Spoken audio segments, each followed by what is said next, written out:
Magandang araw po sa inyong lahat at maulang umaga dito sa lugar na kinalalagyan ko. Gusto ko lang mapag-usapan natin yung tungkol sa usapan ni PRRD tsaka ni Atty. Sal Panelo. Na panood ko yung TikTok ni Sal Panelo, tinawagan siya ni PRRD. At pinag-usapan nila yung tungkol sa plano ni PRRD na magsampa ng demanda laban kay Trillanes. Naisip ko lang, hindi kaya naiisip ni Trillanes na itong binabangga niya na sinisiraan niya is ang kampo mga abogado. Si PRRD, alam natin karanasan niya, prosecutor, police professor yan sa criminology, congressman, mayor, vice mayor, abogado, presidente, lahat na. Siya yung may pinakamalawak na karanasan kahit kanino mang kongresistang hinarap niya during the meeting. Nung tinawagan ni PRD si Sal Panelo, sinabi niya na ayaw niya naman sanang patulan dahil wala namang naniniwala, kaya lang kailangan maturuan ng leksyon.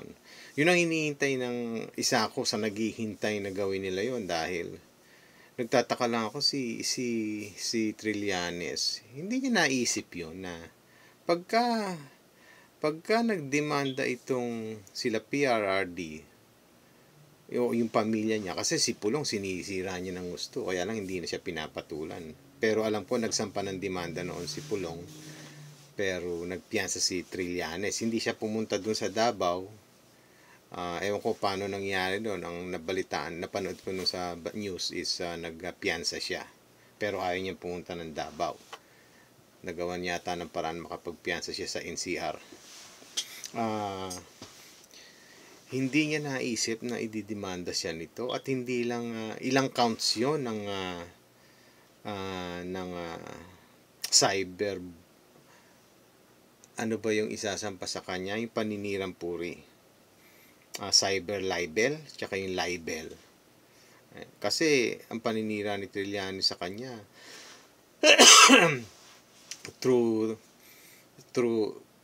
live interview, kahit saan mo makausap si Trillanes, kahit sa interview siya, kahit sa meeting, kahit sa hearing, yung mga sinasabi niya talagang alam naman, obvious naman na paninira yung ginagawa niya. Dahil sino bang may nagawa sa bayan? Sino bang pinasweldo lang ng bayan, walang ginawa kundi magkalat? Kasi nung si Senator Trillanes, lagi siyang walang ginawa, araw-araw press con. Siguro hindi alam ng marami, kada press con yan may spending na money yan, kaya may budget sila para sa pagpe-press con. Kaya masipag magtawag ng hearing tong yung mga committee, dahil bayad sila habang umuupo sila doon, habang binubuli nila yung mga resource person nila, mga witnesses, bayad sila, may pondo lagi. Kaya hindi nila pwedeng sabihin masisipag sila kaya nila ginagawa yan. May bahagi po ng malaking pondo yan. Sagana ang pondo nila, lalo na ngayon yung nagre-release ng pera is sinasandalan nilang lahat. Alam naman natin. Isa ako sa hindi makahintay kung na si Trillanes mahuli. Yung pusasan siya makita natin sa media, at binabalita na dala-dala siya ng mga pulis para ipasok sa kulungan. Alam ko maraming nananabik makita yon, dahil kitang-kita naman pabigat na siya sa bayan natin. Hindi umuusad ang bayan dahil sa mga taong katulad nito. Sana yung mga kababayan natin matauhan na sila, para ang maiboto nila yung mga taong karapat-dapat na maupo sa pwesto, yung mga taong concern sa bayan, yung mag-iisip sila kung anong ikabubuti ng lahat, kung paano mapapaunlad pa ahead of time ang mga planning ng gobyerno. Paano mo papangalagaan yung likas na yaman, paano mapapaunlad, magiging productive ang mga tao. Kung tutuusin, yung mas maraming tambay sa atin kaysa sa may trabaho. Kung titignan mo, parang kung lalabas ka sa bawat lugar nyo, depende kung sa nasang area ka, minsan makikita mo ang daming tambay. Hindi naman, sorry, mali yung sinabi ko na mas marami ang tambay. Depende kung nasan lugar ka. Kasi merong lugar na mas konti yung may trabaho kaysa sa walang trabaho. Mas maraming makita ka nakakalat sa kalye, nakatambay sila. Depende sa lugar. Hindi natin masisi yung ibang mga kababayan natin dahil pagka-eleksyon naging part ng kultura ng Pilipinas yung pagpupunta yung kandidato para mga panya, dapat meron silang ibinibigay sa mga tao. Merong halimbawa nagiinuman natatandaan ko pa noon pagkakasama ko yung mga nung kabataan ko, pagkasama ko yung mga barkada namin, biglang dahil season ng election, biglang may darating na tropa ng mga kandidato, kakamayan kami, maririnig ko dun sa mga barkada ko na sabihin na, ang kapal ng mukha, wala man lang binigay. Kumbaga parang nagiging kultura na lalo doon sa ibang lugar hindi naman lahat ng lugar sa Pilipinas. Merong lugar na yung mas nakakarami yung tambay kaysa sa may trabaho. Ganun yung mga isip nila pag hindi nagbigay yung kandidato. Hindi ko boboto yan, hindi nagbigay. Pero palagay ko ngayon mas marami ng gising na Pilipino dahil kaya nanalo si PRRD. Kaya pag kami nakita tayong kongresista na, lalo na yung babaeng kongresista noon na nanindigan siya sa Quadcom hearing dahil pinandigan niya kung gaano karaming boto ni Duterte, kung yung mga NPA nasa gobyerno pa, nakaupo sila dyan, pumapatay ng mga pulis, na hindi nila kinukondena yung kabaro nila mga NPA, yung batang kongresista na ngayon, makikita mo sa TikTok, ang daming nagsusuport sa kanya. Isa na ako doon. Gusto kong suportahan sana siya na sa susunod, kung tatakbo siya, kailangan maiupo natin mga ganong tao. Mga tao na may prinsipyo. Huwag na natin iupo yung mga taong kung sino lang yung malakas, doon siya tatayo. Kung sino lang yung nagbibigay ng pera sa kanila, yun ang palalabasin nilang laging tama. Yung kung sino lang yung may pera, yun ang tama. Hindi. Kailangan makita ng mga kababayan natin, yung taong ilalagay nila sa balota, may mga prinsipyo. Hindi yung dahil gusto lang nila, dahil sikat. Kailangan makilala nila yung mga history, kung ano mga nagawa nito dati. Yung mga kongresista naman kasi ang bumoboto diyan yung mga constituents niya, hindi naman niya hindi naman ang boboto niya na buong Pilipinas doon lang sa constituents niya yan, di ba? Kung halimbawa sa Manila ka, yung Manila congressman ang boboto mo. Kaya malalaman natin kung sino yung mga kongresista na talaga may nagawa. Kung titignan natin yung mga naiambag nila sa kanilang lugar, sa kanilang distrito, yun ang iboto natin. Sa bagay, kung wala namang kalaban, kung walang lumalaban, minsan wala naman talagang kalaban dahil ayaw nilang, sinusupil nila kung sino yung gusto rin ng taong lumaban sa kanila. Parang mahirap yung sitwasyon. Dahil kung wala naman talagang kalaban, sino iboboto mo? Hindi naman pwedeng kung sino-sino lang. Kung hindi mo kilala, kung sino yung binoboto mo, dapat kilala mo talaga. Katulad nung si Bongbong Marcos, pinagkakalat ko pa talaga, bilib na bilib ako kay Bongbong Marcos dahil yung isa tayo sa mga nabudol. Isa tayo sa nabudol dahil noon talagang dahil nakikipagtalo pa tayo na si Bongbong ganito kasi napapanood ko yung mga interview. Hindi naman ako napupunta doon sa lugar nila sa baluarte nila sa Leyte. Yung pinakikita lang yung yung uh, yung windmill nila, yung mga kuryente nila galing sa renewable energy, yung mga ganon, yung mga windmill,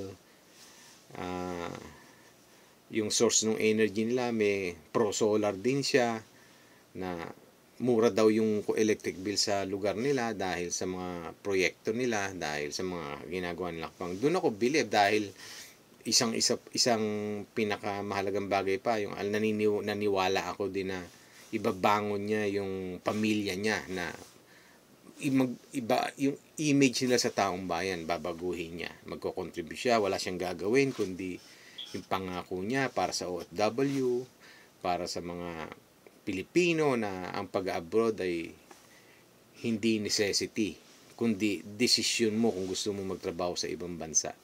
Kasi alam naman natin, maraming teacher nagpapaalila sa ibang bansa, talagang hardworking sila, lalo na sa Hong Kong, ang daming OFW na kasambahay, pero pag tinignan mo yung mga background, teacher sila, mga minatapos, tapos nag-aalaga ng anak ng iba imbis na yung anak nila alagaan nila sa Pilipinas. Masakit po yun.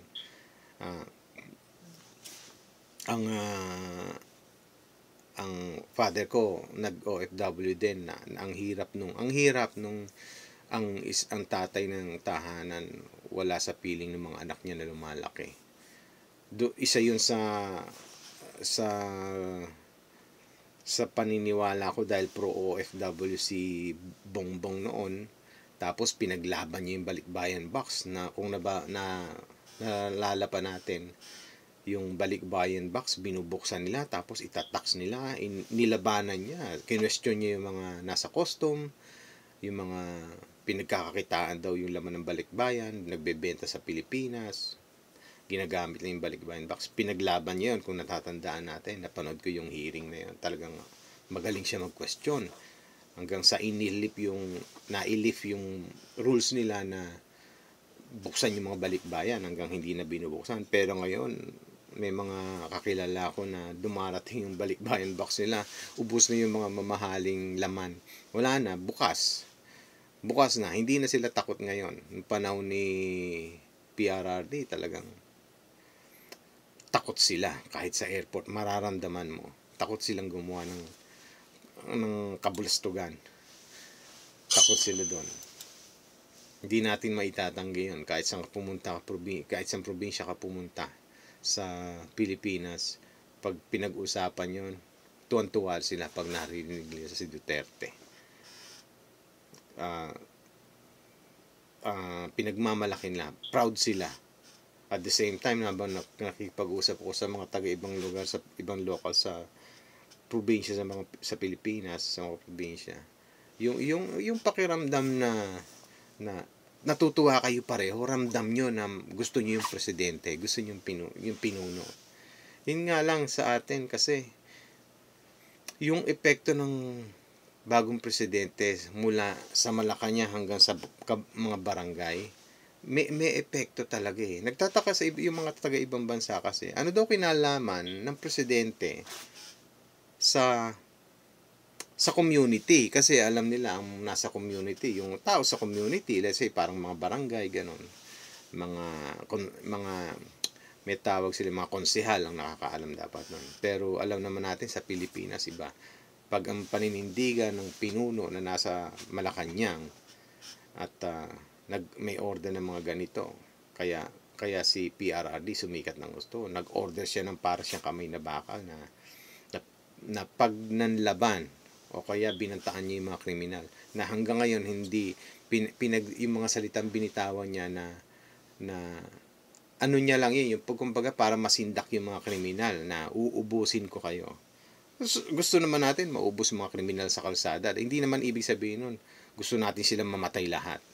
Gusto nating maisalba sila dahil mga kaluluwa din yan, mga mga tao sila, nilikha din sila ng Diyos. Gusto natin bigyan ng tsansa. Pero ang ibig sabihin ni PRRD is yung natural, pagka ang pulis nakipag-confront at bumubunot yung kalaban, anong gagawin ng pulis? Yun ba masasabi nating pagpatay? Hindi pagpatay yun dahil tawag ng tungkulin yun. Ini-emphasize lang nila yung may namatay, ang gagamitin nilang word pinatay. Namatay, tsaka yung pinatay, malaking kaibahan noon. Sasabihin nila yung namatay sa enkwentro, pinatay. Matatalinong tao yung mga yan. Sila Trillanes, sila De Lima, PMA yan. Kaya lang yung talino nila, ginagamit nila sa mga gusto lang nilang mga palabasin, mga gusto nilang, para silang media na kung ano lang yung gusto nilang maipalabas, yun ang ilalabas nila. Parang ipapakita nila yung pulis, may hawak na baril, tapos may nakabulagta, duguan, may tama ng baril. Sasabihin nila, parang, ito, pinatay. Pero ang totoo, napatay sa enkwentro, namatay siya. Kaya lang, ini-emphasize nila, yung patay, ginagamitan ng word na pinatay imbis na namatay. Ay yung mga tao, alam naman natin ang mga tao sa Pilipinas, hindi sila nag-iisip ng malalim about sa mga ganyan dahil wala silang time mag-isip ng mga bagay kung kani-kaninong politiko kasi ang pinagtutuunan nila ng pansin at ng mga oras nila kung paano sila kakayod, kung paano sila maghahanap buhay, kung paano yung kakainin nila kinabukasan. Wala silang panahon sa ganyan. Pero sa ngayon, nakikita naman natin, marami ng gising na Pilipino dahil marami ng yung mga taong mga marunong na mag-isip na hindi na sila araw-araw gutom. Marami na rin ganun sa atin dahil malaking opportunity. Maraming mga vloggers sa atin, maraming mga nagtitinda ng mga pagkain, mga backyard farming. Marami na. Yung mga tauhan nila, na-impluensyahan nila kung paano mag-isip. Ganon. Lagi naman tayo naman, sang-ayon tayo doon na pag ang kandidato, binigyan ka ng pera, kunin mo yung pera dahil pera ng bayan yan. Hindi nila pera yan. Kunin mo yung pera, sulat mo sa balota kung sino yung gusto mong iboto.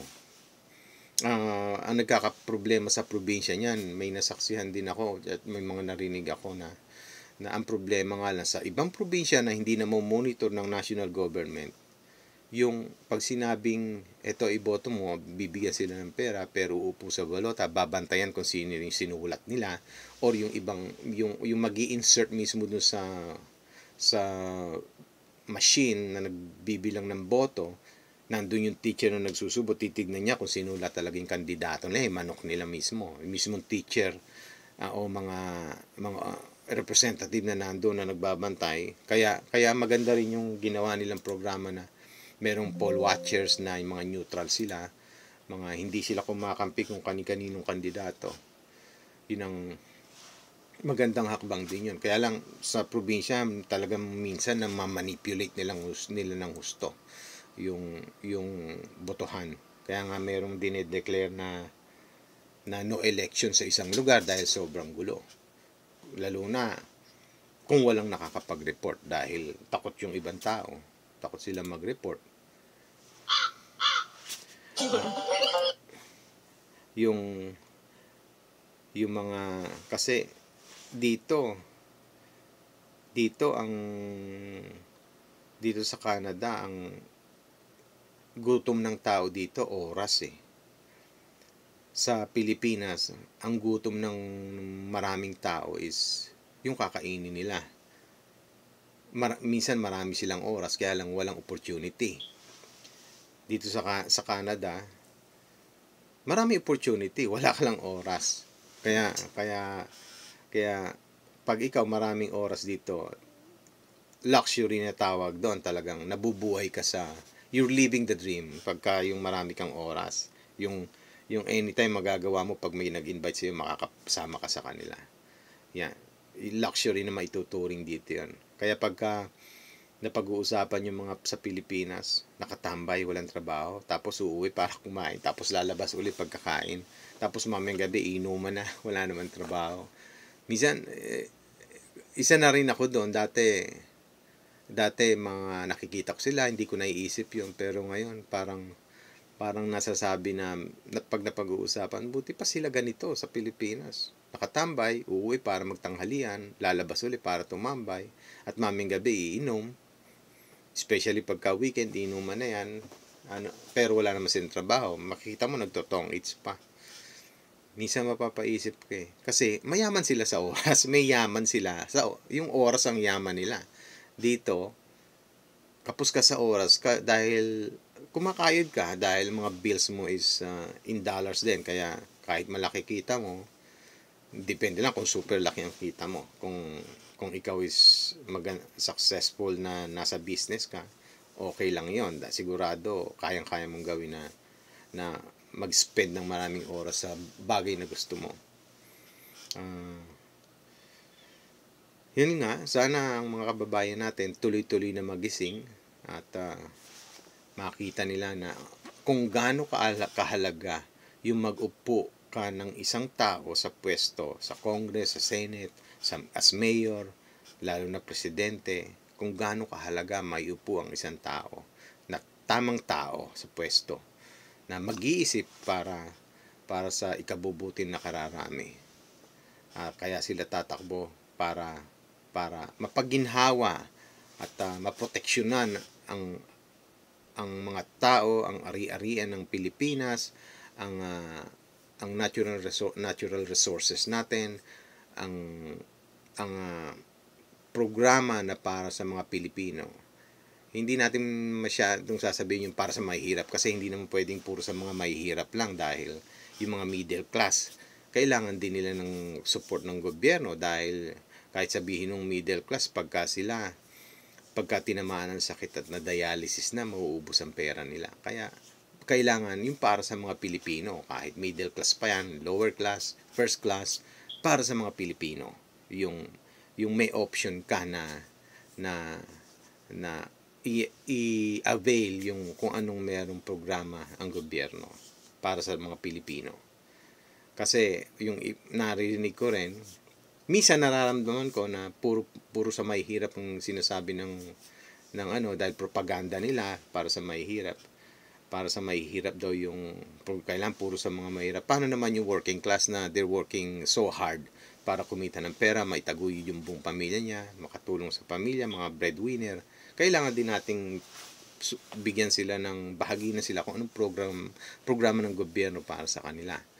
Kailangan para sa Pilipino, para sa mga mamamayang Pilipino, kasi ang isang Pilipino, kung sila alam nilang sagana na sila, hindi na pipila yan sa ayuda, hindi na sila pipila sa libreng bigas dahil alam nila, likas sa ating mga Pilipino, yung may kabutihang loob sa mga kababayan natin. Pag meron ka na at alam mong hindi ka naman magigipit, makikipagsiksikan ka pa ba dun sa mga walang pambili ng bigas? Marami tayong Pilipino na handang tumulong, handang magpaubaya kung sagana naman sila. Hindi sila makikipagsiksikan sa mga taong kulang ang pambili ng bigas para sila makikipila pa sila. Makikita naman natin mga pumipila sa mga libreng bigas, sa mga ayuda. Ano yan? Kahit sabihin nating bato yung tirahan nila, bato yung bahay nila, hindi naman porket bato yung bahay, sagana na sila sa mga maraming bagay sa pagkain. Kasi meron mga lugar sa probinsya na sinasabi na bato yung bahay niyo, bakit niyo kayo pipila? Bakit? Kinakain ba yung bato sa bahay? Hindi mo na makakain yung bato yung bahay mo, nayari sa bato. Pwede kang nakatira sa bato na bahay dahil bahay mo yan nung nag-OFW ka. Ngayon, nasa Pilipinas ka na, wala ka ng chicha. So, hindi pwedeng sabihin, may batong bahay, hindi na sila pwede sa ayuda. Para sa lahat yan, para sa mga Pilipino. Ang binoboto nating mga taong gobyerno dapat gumawa para sa mga botante ng Pilipinas, which is tayo, mga Pilipino. Tayo mga Pilipino na nagnanais ng maayos na buhay. Yung hindi tayo matatakot ang anak natin pagka ginabi ng uwi sa trabaho, na hindi tayo matatakot baka maharang sa labas, baka kung ano mangyari sa kanya dahil marami kang inaalala kung ano nung masamang elemento sa labas hanggang di nakakauwi anak mo, kinakabahan ka. Yun ang kailangan natin. Kailangan nating lahat. Mapamayaman ka, mapamahirap. Kailangan natin ng security, peace of mind sa ating bansa. Overpopulated tayo pero ang Pilipino likas sa atin yung maibigin sa mga mabubuting bagay. Yung ayaw, gusto lang natin proteksyon ng sarili natin. May malasakit din tayo sa mga kapwa natin. Dala lang ng kahirapan kaya nagiging parang kanya-kanya ang Pilipino. Yung merong mga greedy, merong mga sa palit, ganun din sa mga nasa tao sa gobyerno. Merong greedy, merong makasarili, merong merong masipag, merong seryoso sa trabaho nila, sa tungkulin nila. Kinakain nga lang sila ng sistema. Kasi kung tutuusin, maintindihan naman natin sila eh. Halimbawa, tatakbo ka, buo yung prinsipyo mo. Tapos nalagay ka dun sa kongreso na maraming para kang tupa na nasa gitna ng mga lobo. Meron kang pamilyang pinakakain, may pamilya kang pinoproteksyonan. Makakaporma ka pa ba doon? Kaya ang kailangan natin yung lakas ng people power na gagamitin natin sa oras ng eleksyon. Yun yung talagang ang power talaga ay nasa mga Pilipino. Yun ang gamitin natin pagdating ng eleksyon. Iupo natin yung tamang tao, yung totoong may takot sa Diyos, tumatayo sa katwiran, may prinsipyo, may nagawa sa nakaraan niyang tungkulin. Yung may karanasan siya. Hindi yung aasa lang tayo, baka ito good. Tignan natin yung experience sila. Tignan natin yung kung ano yung mga desisyon nilang ginawa noon. Yung mga hakbang nilang ginawa. Huwag nating kalimutan yung mga nagagawa nilang atraso sa bayan. Pagka nakita natin, matatanggap natin kung nagkamali siya doon. Pero yung makita natin paulit-ulit sa istorya, wala siyang ginawa. Tapos pagka na-interview, masisense naman natin kung ano lumalabas sa bibig ng mga kandidato. Kung ano yung talagang pananaw niya sa kanyang tungkulin, kung anong pananaw niya sa buhay. At isa pang isaalang-alang natin kung anong pamilya meron siya. Kung meron siyang moral na stand sa pagsasama ng mag-asawa, kung paano mabuhay, kung paano mamalakad ng pamilya. Importante yan kung anong pamilya meron siya. Yun ang piliin nating kandidato. May takot sa Diyos, may prinsipyo, may nagawa sa nakaraan niyang panunungkulan, magaganda ang kanyang mga accomplishments. Nagkamali man, pero bumawi siya. Kasi sinong kandidato makikita natin na walang dumi? Wala tayong makikitang kandidato na walang dumi, kahit isa. Meron tayong maipipintas. Piliin na lang natin yung pinakakonti ang dumi na nagawa. Or kung yung piliin natin yung anong klase ng pagkakamali na nagawa niya. Anong klase ng kamalian ang nakita natin na naibintang sa kanila. Ganun na lang ang ating tignan kung sino yung pinakakonti ang maipipintas. Kasi ayaw naman natin mag-upo ng bagito ng mga bagong-bago na walang karanasan kasi baka magpayaman lang yan, di ba? Yung artista, at least alam nating artista siya, alam natin nagawa niya bilang artista, kaya malakas pa rin ang dating ng mga nasa showbiz, lalo na yung alam natin na talagang tumutulong to. Talagang, tapos yung mga dinidikitan niya mga kapwa kandidato, kailangan alam natin. Sabi nga sa Biblia, sabi mo sa akin kung sino mga kaibigan mo at sasabihin ko sa iyo kung ano ka. At wag natin aalisin ang salita ng Diyos sa buhay natin. Mas mapalad tayo kung ang leader natin naniniwala sa salita ng Diyos. Yung mga sinasabi niya, yung prinsipyo niya nakabase sa kung anong sinasabi ng salita ng Diyos. Napakahalaga po niyan dahil walang taong makakabangga sa mga evil things, mga evil elements kung hindi siya nakasandal sa salita ng Diyos, sa awa ng Diyos. Yung taong marunong manalangin. Hindi ko sinasabing yung born again siya dapat kasi hindi naman pwede maging requirements born again or Baptist or Iglesia ni Cristo or Sabadista. Kahit ano pa, basta't meron siyang takot sa Diyos na sinasabi niya na yung prinsipyo niya naka-anchor sa kung ano sinabi ng salita ng Diyos. hindi man niya kabisado, yung sasabihin niya na ayaw ng Diyos yung ganito, ganito, ganon. Importante po yun.